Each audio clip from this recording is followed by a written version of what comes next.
Well, welcome in to really kind of a special episode of From Text to Testimony. I'm Andy. I'm going to be one of your hosts today. And we are joined by not one, but two very special people. Megan and Jon are joining me both on the show today. And you can see from the studio I'm in here at Bay Hope. This is Studio B here at Bay Hope Church in Tampa, Florida, the church that I'm the digital pastor for. And Christmas has taken over. And if you're watching this, you can see that there's this amazing tree with all of the like ornaments there. It's kind of, it's bouqueted out and there's a whole lot of stuff. The theme here is all is calm and all is bright. And it's kind of this like throwback to the 1950s era. And so there's like a fireplace and, the things hanging on. That's very 1950s, very colorful. But the whole idea is that it's the holidays, and that's what we're here to do, is we're here to celebrate the holidays. We're here to celebrate Thanksgiving, which we just celebrated, and now Christmas is looming large. And the thing that happens during the holiday season is that we as pastors and we as church leaders and you as spiritual responders for Glue, you start to see an uptick in incidences of depression and anxiety and loneliness and, feelings of not being enough and all of those things compounded because of and really on top of the holidays. And so Megan and Jon and I are going to have a real frank and real candid conversation. This is going to be a different episode than usual. Typically we have, 3 distinct portions plus kind of some things going on. There's a through line here that I want you to pay attention to. This also, just a little bit of a warning, is a little bit of a longer episode. I promise you it's good. We talk all things like Saturday morning cartoons. We talk Power Rangers. We talk the holidays, but we also really get some words of wisdom from 2 trained counseling professionals, 2 people that care about the explorers that are coming in on the Glue platform. And most importantly, they care about you and how you are able to help them. So like I said, stay tuned to this episode all throughout. It might be a little long. If you need to break it into, go for it. You have my permission to hit pause. There you go. You now have my permission. This show, From Text to Testimony, is put on in conjunction with Glue and theChurch.digital, formerly the Digital Church Network, now theChurch.digital. And it's our kind of esteemed pleasure to be able to help you in all of these things. Now, one of the things that I need to point out before we get going is that I want to hear from you. We've done a number of episodes where it's just kind of been like, hey, we're running and gunning and we're going to go through the episode. But now I actually want to hear from you. Not that I didn't before, but I want to open up comment sections and I want to open up my email address and all of my socials, which are going to be located in the show notes. If you're listening on podcast, if you're watching this on YouTube or on glue.us or any other place that you're watching this, it's going to be located in the description of this below. I'd love to hear from you on either of those socials or via an email address, just to hear how things are working, what questions we can answer, and honestly some ideas for future episodes. We want to be able to speak directly to what you're experiencing on the front lines of being responders, but also really the things that are shown to be effective and the things that you're having questions about, not only within Glue, but also in general digital ministry, in texting, and in all of the things happening around that. So I've talked enough. Let's get into a really, really fun episode here on From Text to Testimony.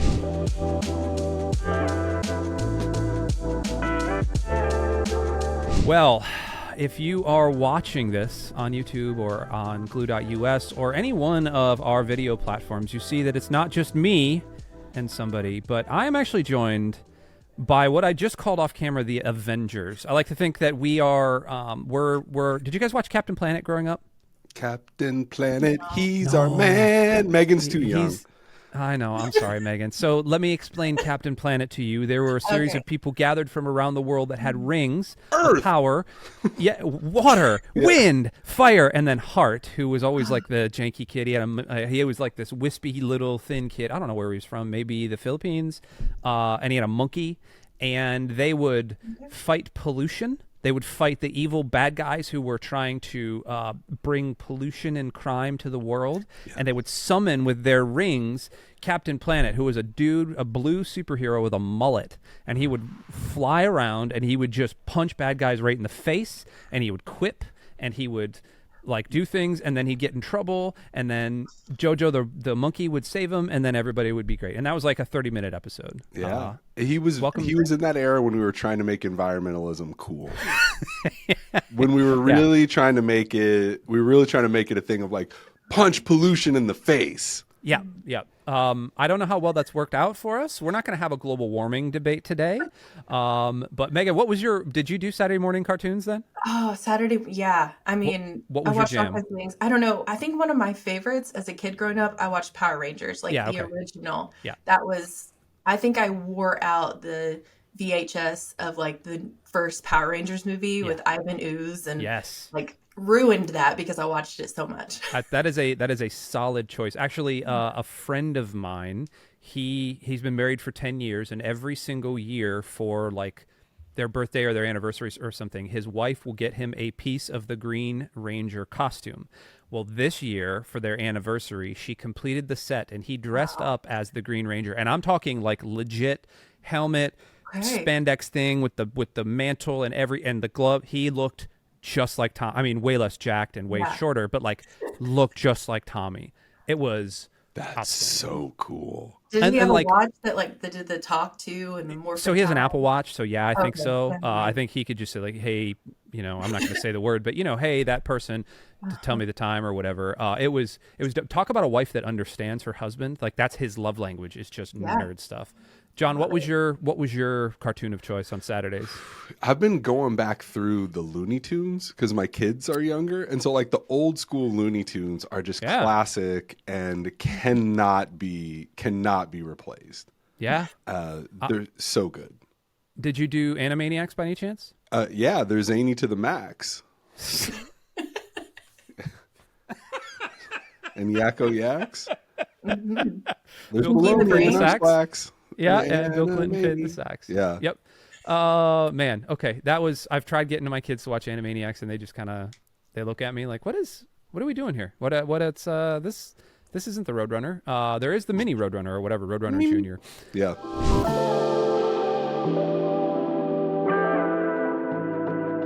Today, I started this all by saying the Avengers and Captain Planet. We have the wonderful and amazing and talented Megan Carter and John Pyle, both of whom have been on this show before, both of whom have brought a wealth of knowledge to what we are actually doing here with Glue, but not only with Glue. I'd like to think we're saving digital ministry. I'd like to think we are impressing something upon this world that nobody has seen before, and that's why I call ourselves the Avengers.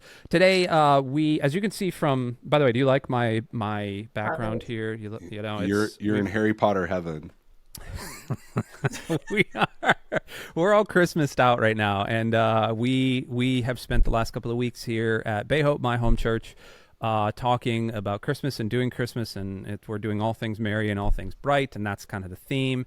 And as I was talking to them to kind of organize this episode, I figured let's do two things. Number one, let's bring all of us together on camera, but number two, let's talk about the holidays. Let's talk about the things that really happen during the holidays, because one of the things that we see, all three of us see, especially with users of Glue, especially with explorers themselves, we see kind of an uptick in the quote-unquote issues, particularly in depression and anxiety and loneliness is what I've seen. And I'm gonna ask the experts on this. I'm gonna back out and ask the experts. But out there, I'm hoping you all resonate with this, where it's not just family stress, it's not just all of those things, money stress, and it's kind of the compounding effect of all of these things all over that. Megan, I'm going to start with you. So, like, when you start to think about the holidays, and especially talking about explorers and the responders that are going to the explorers, but we can get a little meta with it. What do you start to think about? Like, what are the things that you see coming back at you? Yeah, I mean, I think you hit on so many, even just there, but just depression. You have that seasonal depression that hits when the sun starts going away. We don't have as much daylight. That just changes it just changes your whole mood, and can just come on so quickly. So there's a lot of that. And then that isolation, especially with cold weather, Where I'm at today, the high was like 32. Oof. So not great. But Nope. so you don't want to go outside. You don't Nope. want to be out. Yeah. So you're going to isolate in your house by yourself sometimes. And that's where your brain can just start having a field day.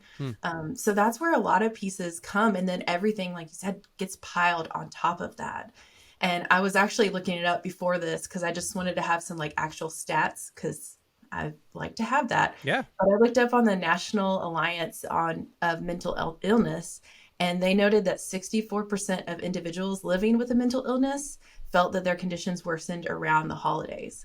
So not only like that sad, the seasonal depressive, but just any mental illness in general starts to worsen. And I think there's a lot of factors that go into that. And grief can be one of them. And just that isolation, again, can be added on right there. That's an interesting. Grief is the interesting thing. I hadn't even really considered that. John, I want to come to you now. She said piled on, and so I was like immediately looking at you on the screen. But that's my guy. So John, what are the things that you see kind of through Glue, but also just in general in terms of the feelings around the holidays?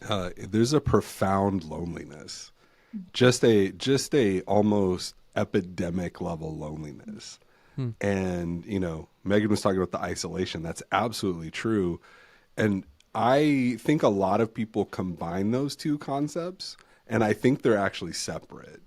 And so the isolation is kind of a sense of being on the outside looking in. And there's certainly a strong piece of that in the holiday season because in your head, everybody's sitting down for the perfect Thanksgiving meal, right? Yeah. Or they've got everything all around the tree and you're comparing it. But the loneliness piece is like a sense of a lack of deep connection. And so I would separate those two just a little bit, and not because the isolation is definitely true. The loneliness is also true of people just not having a place where they really feel like they belong and a community where they really feel like they fit. And you might feel like that all year, but nothing brings that to a head more than holidays like Thanksgiving and Christmas. Is this the fault of media, pop culture, Hallmark movies and Elf and all those things? Is this that fault, or is this the hormonal imbalance that comes from seasonal affectiveness disorder and all of the other things there? And this is open to either of you. Feel free. I mean, yes, and I mean it's everything, because you also have social media in there that goes, oh, we went to the pumpkin patch, and they make it look like it's perfect, but they didn't see the blown out diaper. They didn't see the argument on the way there. And so there's a sense of maybe how it should feel. But we also have a systemic social decay where a lot of these, not just institutional structures, but family structures are breaking down, and the bonds that we have are breaking down. And so you add that with what you were talking about, Andy, of the expectations created, and then we have weaker bonds, and then we have institutions that wouldn't know if you were alone on Thanksgiving or not and don't care. Even your church sometimes, like you might just be a nameless person that attends a large church. And so you can really, really get out there untethered and be isolated in a way that you never were before. Yeah, I think a lot of that goes back to that comparison game that we all play. It doesn't matter if it's just like your neighbor or you see somebody on social media, that you always see like you're comparing your worst moments to somebody's best moments. And so that's the same thing with isolation and mental health, is that you're like, well, nobody is struggling with mental health like I am. Like I am the only person out here, when in reality you're not. Just not a lot of people are talking about it. I feel like it's getting a little more traction, which I'm excited about, because like people are starting to recognize I'm not the only one. Yeah. Because you're not. But that's just so much, it just feeds into that. And I think that's a way that even like we can just, our minds can take over and just be like, well, my holiday with my family doesn't look like this person's. Or even like between different families, like you have, being married, you have one family that you've grown up with, and then you have your in-laws, and they're completely different. So like how do you not compare one to another is a really difficult piece through the holidays as well. And that can add a lot of just extra stress. And I think we talked about expectations, like adding that on top of it, just there's only one way for it to go, is just downhill after that. Well, and let me add a little something, Andy, that's maybe a little bit off. Give me the special sauce here. a lot of times we're thinking about people that are very isolated and lonely and completely removed, but feelings of loneliness and isolation skyrocket within families that have structures in place of just the moms that are super stressed out because they have to wrap all the presents and keep everything going in the holiday season, or a single parent trying to make it work, but you have to communicate with your co-parent, or the dads that are worried about getting laid off or not having enough for Christmas. Like, those are kind of stereotypical, but I think in a lot of families, even if you have the structure, it's still an isolating time because of a lot of the comparison game that Megan was talking about, of you can be surrounded by family. You can have all of the perfect, quote unquote, Christmas cards, pics, and all those things. And that profound sense of isolation, or nobody gets me, or nobody understands me, or nobody sees me. And the profound sense of loneliness of I don't have the deep connections that I long for can still be there under the surface. That's good stuff. I just had lunch with my daughter. She's 17. And we were actually talking about this same kind of phenomenon. One of the things that she has noticed, and on her, so she's not my daughter. I mean, she is my daughter. We've been married for 10 years. Like, she calls me dad, all the things. But her biological dad, during the holidays in particular, he's never, he and my wife were married for 9 years or so, had 3 kids, and then everything kind of fell apart. And one of the things that he now feels during the holidays is that he doesn't have anybody to share this with, which, the very cynical part of me is like, well, bro, that's your own fault. Like, you did that to yourself. He's not going to listen to this, so like, that's your own fault. But also, like, yeah, I can totally see that. And she was kind of commiserating with that and just saying, like, how do I help him with that? How do I tell him, even though he's 3 and 4 hours away, how do I tell him that he's going to be okay, that everything's okay, and all these other things? And I legitimately did not have an answer.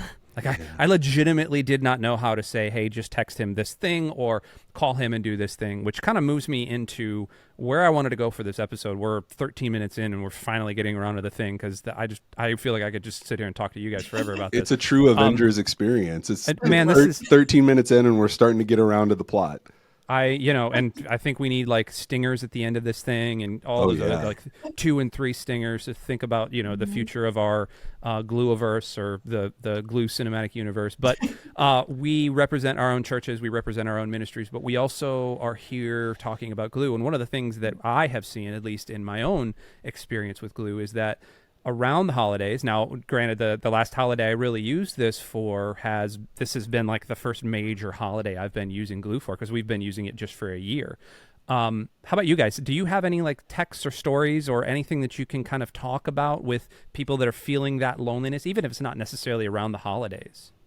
Yeah, I mean, you definitely see an uptick. We get a lot more that come in, sometimes on the holiday itself, because those are the people who aren't around family, or even if they are, it's that being around so many people but still feeling completely alone.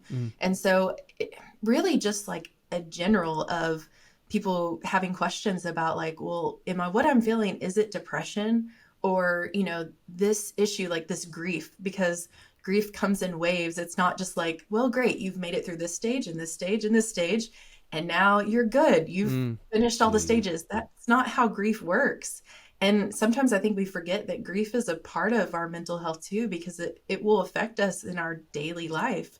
And so especially around the holidays, we start remembering those family traditions or different things that happen. And I think a really good piece to kind of just remember, and maybe it's something to talk to people about, is like, feel free to talk about that person or the grief that you have, because you don't just like, it's not, for somebody who's passed away, it's not just they've passed away and then you're done, like they're still a part of your life. They're still part of your family. So have those conversations. I know that's something that even my own family, we do. We lost my uncle a few years ago. And so that's something we all like will still bring up.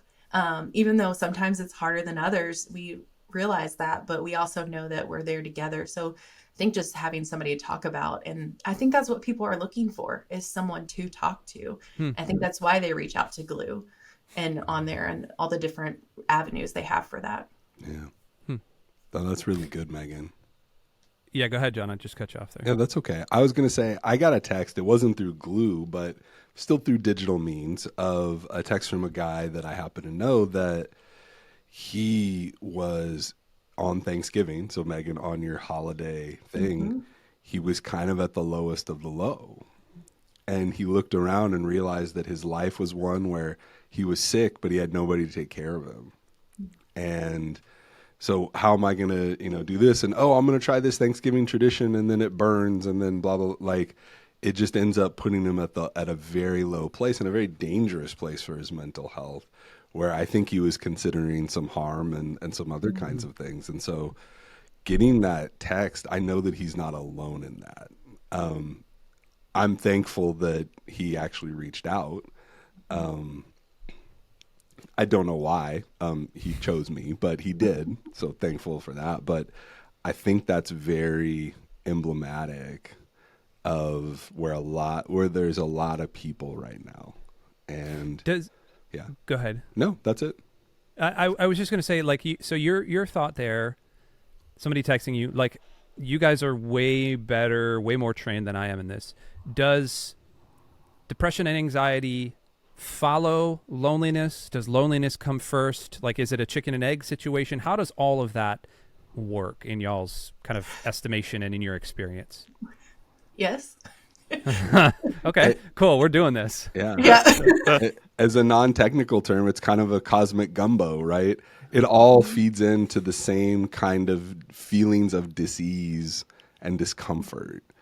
And I'm sure there's a technician or a technical person. Megan's more technically inclined, certainly, than I am, but they could tell you all about that. But it all feeds each other, and it's all kind of feeding this harmful narrative in a lot of people's heads. I think for some people, just the way they were raised and their ongoing support systems have a little more resilience towards these more negative kind of thoughts. And this is, again, all anecdotal, not technical. But folks that struggle the most with isolation and loneliness, part of what it does is it removes any positive effect. So when you have those thoughts, they're a lot more amplified, because there's not anything pushing against it. There's not anything that's saying, no, that's not true. People would miss you if you were gone. I love you. I'm here. I'm with you. Right. But when you're alone and you're isolated, you don't have the counter narrative. And when you're stuck without the counter narrative, the negative voice in your head, whether that's in the, depression, anxiety, trauma, other mental health related kinds of issues, that becomes the only voice. And I think that's where it gets dangerous for folks. Yeah. Well, people listen to that negativity and those negative thoughts, and that's what they start to believe as truth, whether or not they are. And so once you start taking that and believing it as truth, that's when it goes deeper into that depression and suicidal thoughts, because you start to really think that. And it doesn't matter, I think, at that point, sometimes if people are saying that, like, well, no, we would miss you. It doesn't make as much of an impact, because you've already got that so deep within you. Mm-hmm. But there is good news with it too, because you can shift your thinking. Yes. It just takes a little bit of extra work. And sometimes that's a really hard first step for somebody to take.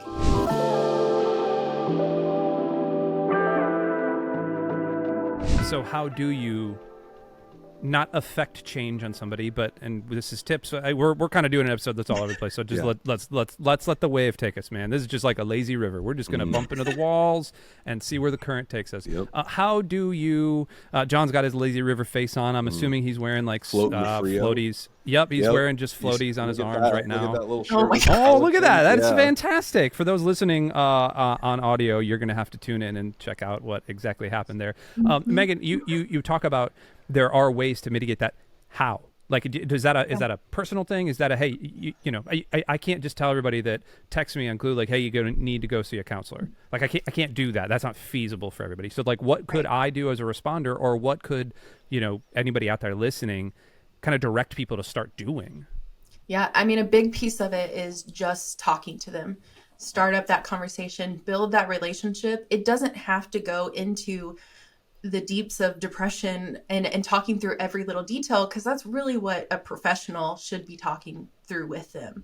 But you can talk through different pieces, and you can start talking through, kind of how they view themselves. That's a big piece, because one of actually a counselor I went to, a big piece we started with was, what do you see when you look in the mirror? Now, that was not great things at first, because there was a lot of body image. There was a lot of just shame that I felt and guilt for different things, even though they weren't all truth. But that's things I had believed. So really being able to talk about it and having those conversations and like getting them to be honest with themselves is a big piece to walk through that. And that will help. One really cool piece that this is me kind of geeking out a little bit, and I'm hoping I get this right because I don't have it written down.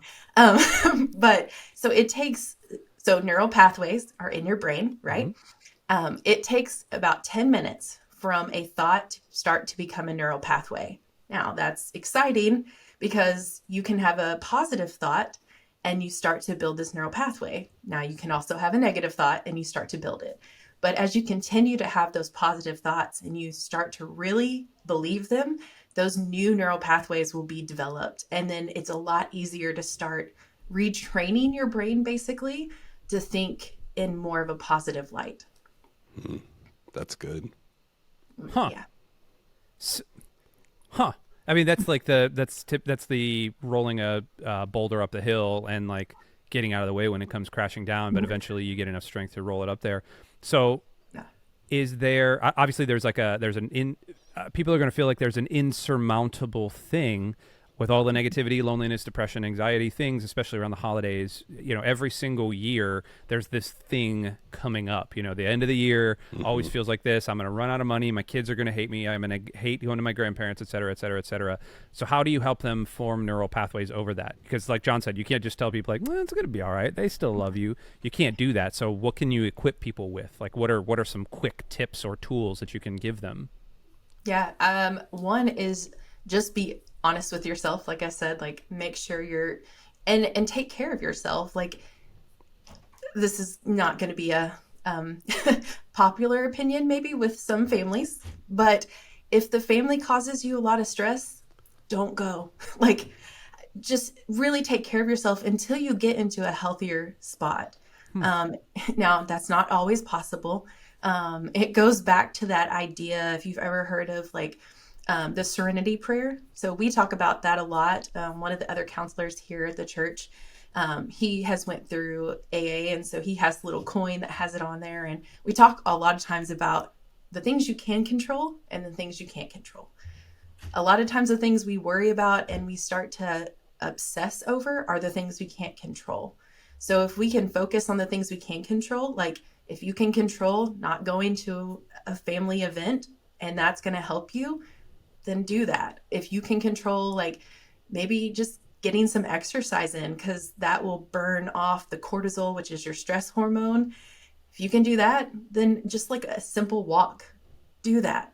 So there's a lot of different pieces that I think tangibly you can do, and really focusing on that. That's something we do with our kids too, because I have a daughter who deals with anxiety, and I'm telling her, okay, what can you not control? And she's like, the situation. And I'm like, what can you control? She's like, my attitude. And I'm like, yep, sure can. And that attitude is directed at you, Mom. Right. Yeah, she's a preteen, so it's there. I've been there.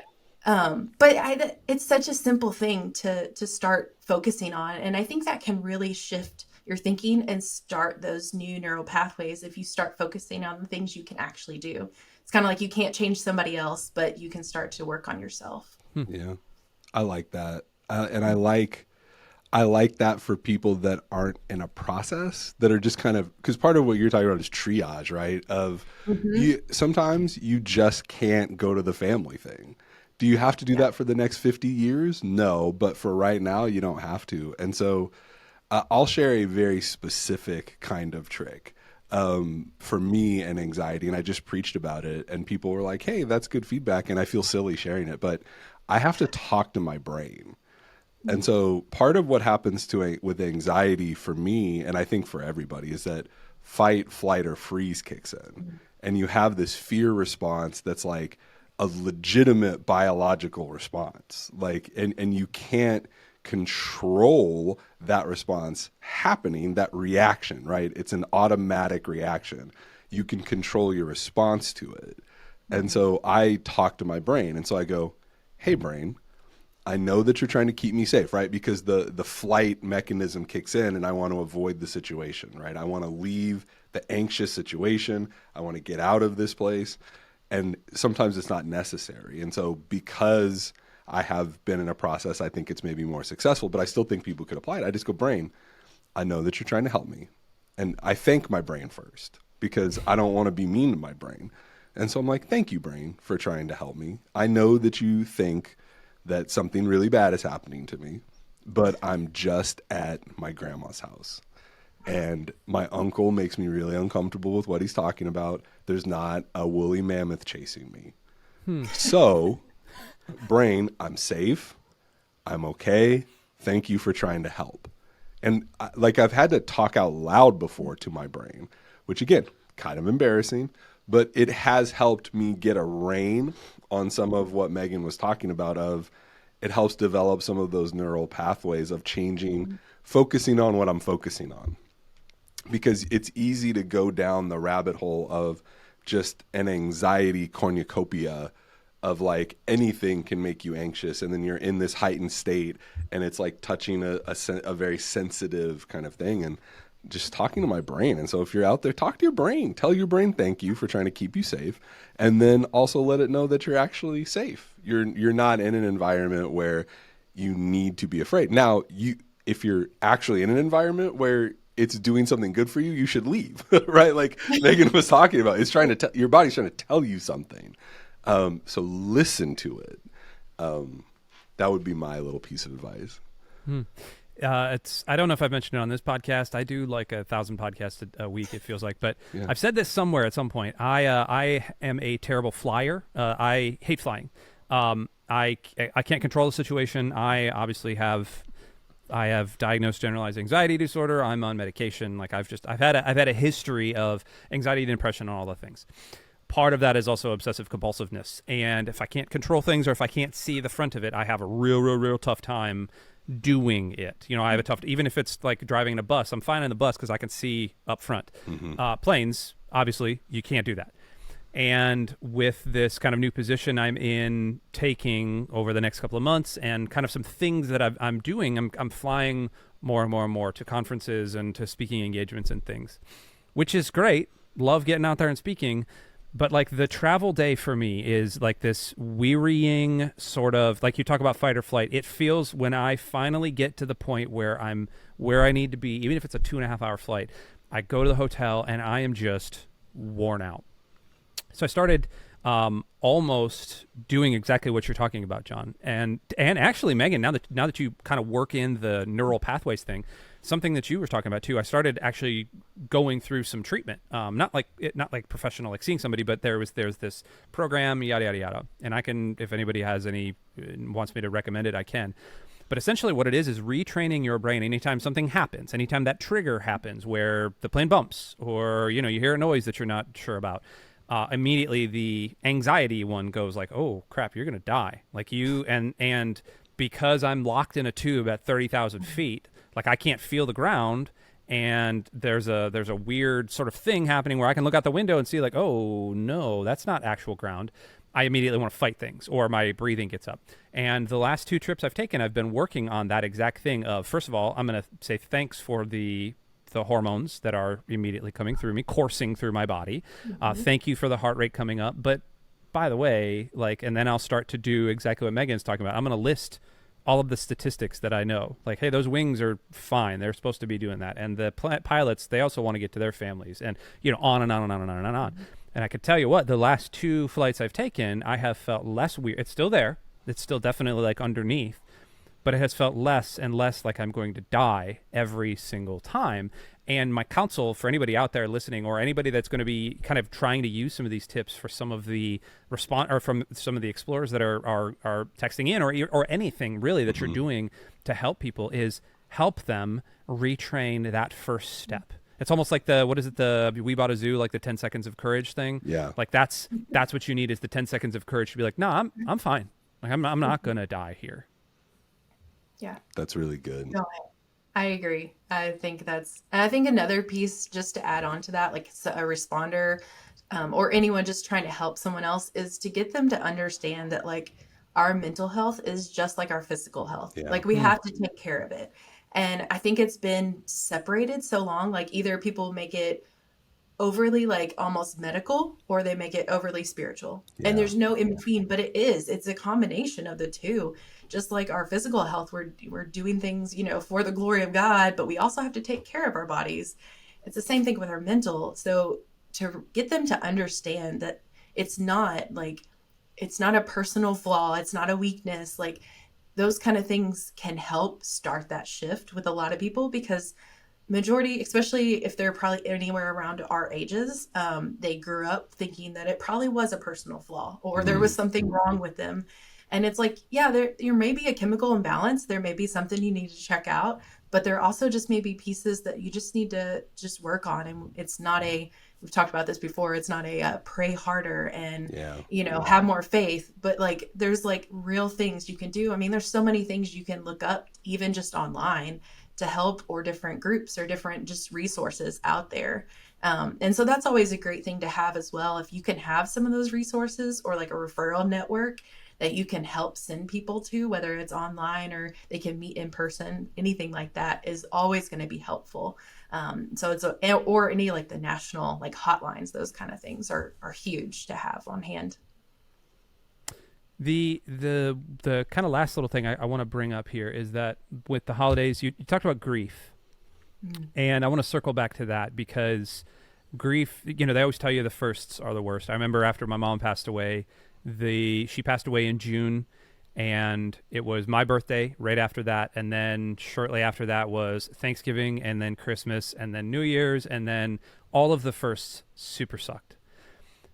I routinely see this through our own sort of care team here, but how do you help bring people through the first whatever, the first Thanksgiving, the first Christmas, the first, Hanukkah, anything like that? What are some kind of boots on the ground type of things that you guys can do to help alleviate that? I think it depends on, if you're in person or online. Those are definitely 2 different things. If you're in person, you can go and actually see them. But a great way to connect with people, like, it could be, even if you're, been talking with somebody, an explorer on Glue, and it's the holiday and they've been saying it, then maybe just send them a message saying, I'm thinking about you today.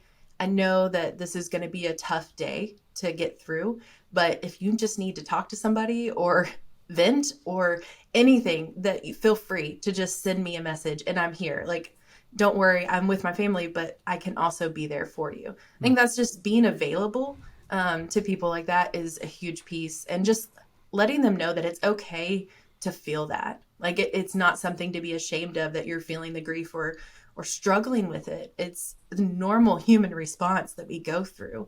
So if they can just know that, again, that they're not alone, that they're not the first person, they won't be the last person to go through this, but I want to be there for you, is a huge piece. Yeah. A lot of times I'm talking to men. And so when I'm talking to men, I think one of the fears that people have is talking about the cause of the grief and being worried that you're talking too much about it or reminding them. But one of the biggest things has just been, for me, just being like, oh, well, what do you miss? What were the things that, and almost every time, right, the grief gives way to these positive memories. And these positive memories it's almost like completing a cycle. Like at some point, your grief pops up to such a level that you need to have some kind of catharsis and processing. And when people get stuck at that level and they're not talking about it, they're just going, I feel, I feel, I feel. One of the best ways for me has just been like, well, tell me about what Christmas was like. And then they talk about making tamales and how important that was and how great that was. And just sitting there and being a listener takes them through this circular process. Circular. There we go. Cyclical. Nailed it. This round process where everything, they kind of come at the end feeling a little lighter because they got to share because, I forget the quote from WandaVision at this point, but it's what is grief but love persevering. Yep. And all of this grief is usually rooted in love. And they want to share and express this love. And so if you open it up and just allow a person to talk about it, a lot of times it doesn't make the grief go away. It doesn't make the grief any smaller. It just gets a person to a place where they can go, I'm glad I got that out. I can move forward. And I can do this holiday season and remember the special traditions and all those things. Tell me you're in San Antonio without telling me you're in San Antonio. You said tamales. Oh, dude. And both Megan and I are going like, we don't have anybody. Maybe you do, Megan, but I don't have anybody in Tampa that wants to make tamales around the holidays. Not really. Well, and so just a cultural like little interpretation thing. Here, it's a huge Mexican culture in San Antonio, and part of how folks celebrate the holidays are tamales. And what they do is they get together, and a lot of families make them themselves, and every generation is gathered around a table and kneading the masa together and the corn to make the kind of corn piece and the husk, and they're doing it all together. And that's a very sentimental memory for a lot of people. And it comes post-Thanksgiving in the Christmas time and the New Year. And so that's the cultural translation. Maybe your family does, I don't know, green bean casserole. Like it's different because tamales just take a lot of time to make, and you make hundreds of them at one time, right? And so it's a little more of a family project. It's a food. It's like food combined with, let's say, like board games or questions, where it's like it's got the social piece and it's got the food piece.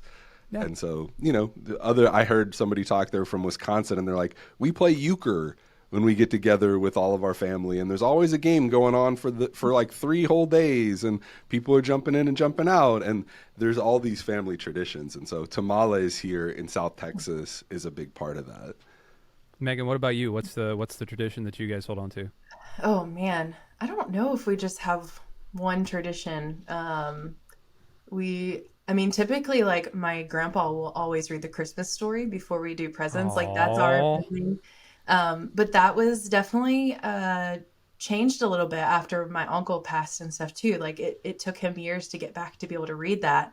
But it was like every year a grandkid or great grandkid is sitting on his lap while he's reading it. So it's like a real special thing. But nothing like, I don't know, we don't make any cool food. I wish we did. That would be awesome. I love it.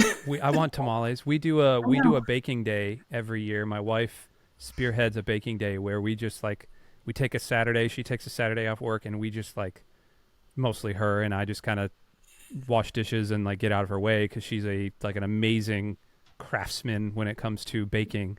And she makes like thousands of cookies and haystacks and all of the things that puppy chow and these dipped Teddy Grahams that are just like heaven. I'm really hungry now. Yeah, dude. Like baking day's next Saturday for us, and like I got to do a wedding, but like after the wedding, you better believe I'm coming back, and it's on. That's awesome. I'm gonna wreck some of those Teddy Grahams, man. Yeah.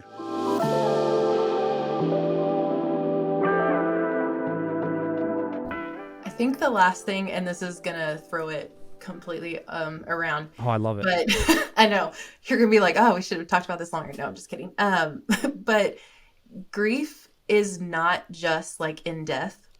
There's a lot of other grief that happens too. So being aware of that, as a responder, as someone talking to someone, that there are a lot of different avenues of grief. And sometimes the ones that happen while we're like living can be the hardest because they continue to be there. And they'll come back, and that can be, I mean, I'm not going to name things because the list would go on forever. But I'm sure just like listening to that, you can start to pick up on things that, like in your own life that you've had to grieve. There's a lot of different avenues for that, but that's a huge one, is that it's not just, it's kind of like when mental health, we talked about that, is not just anxiety and depression. There's so many different areas. It's just the same way with grief. There can be many different areas that the holidays can bring that extra stress and add into that.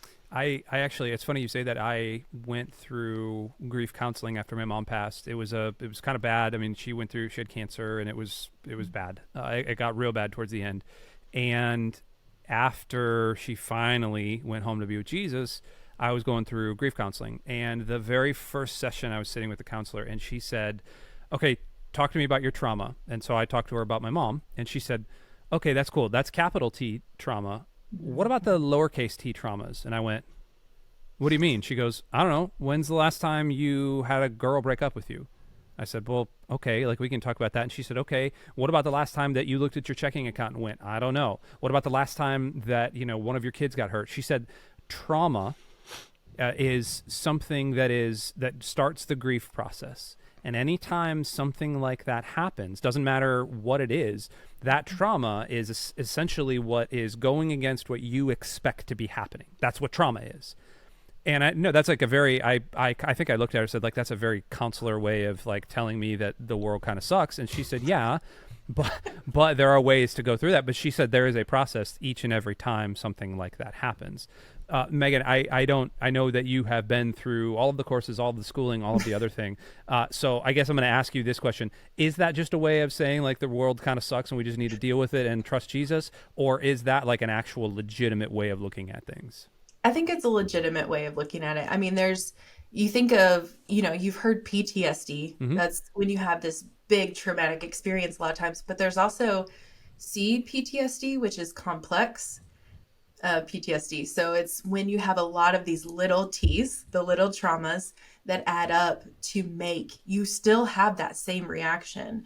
So there's a lot of different things like that are very true. I mean, there's a lot of pieces that we don't always look at, as like you were talking about the girlfriends breaking up with you, or, different things. Like, we don't always look at those as traumas in our life. And I don't want to overuse that word, because sometimes like you hear like trigger warning and all this, and I'm like, okay, that may not be, we're overusing some of it, but there are legitimate to, those different pieces when they do change your expectations. And I think that goes back to the holidays of like, we always have these expectations, and when they get changed or something, that could seem traumatic happens, we don't always deal with it like we should. And so if you don't deal with it and just push it down, it's not going to end well. It's going to, at some point, it's going to kind of explode.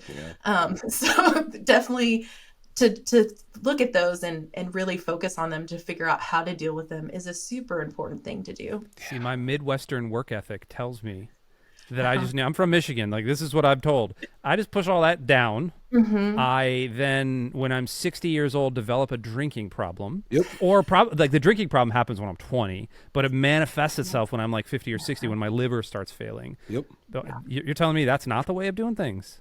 No, and the whole like buck up, or don't. Why is Grandpa in the shed again? Drinking his special juice. I want to play with Grandpa, but he's out in the shed again. He's got his tongue is hanging out of his mouth. He's passed out on the dirty couch out there. Yeah. Well, I love this line, and I won't try to go too far, but I just want to say that in the last 3 years, we've experienced a collective trauma from the pandemic, because we've all lost people and we've all lost things. And whether that's your high school graduation, whether that's the expectation of what reality was going to be like, and because that's what that's what grief is about, loss. And so we've collectively lost, and we've never collectively healed. And so we're over 1 million people dead. Like, we all have somebody that's connected. We all have lost something, whether it's a job, whether it's an opportunity, whether it's name it. And we lost something. And so we've never had that collective healing. And we decided, to Andy's point, as a country, just to go, well, we'll deal with that later. That's a problem for future America. To deal with, America's drunk in the shed again. Oh, Grandpa, stop. Grandpa, we gotta go home, Grandpa. We can't drink whiskey at McDonald's. So good. And so we all have this loss to wrestle with. And whether you think you've been affected or not, you have grief that, if you haven't been intentional about it, is unprocessed. And it's just sitting there. And this is a time where it can back up on you, certainly, but it's also a time where you can start to deal with it and process it and come to grips with what has lost and mourn it. Truly mourn whatever has been lost, because it's legitimate. And in a lot of ways, I think there's probably people out there that have told you what you lost was not legitimate. And we're here to tell you it's 100% legitimate to grieve it. But let's grieve it. Let's do it. Let's not wait anymore.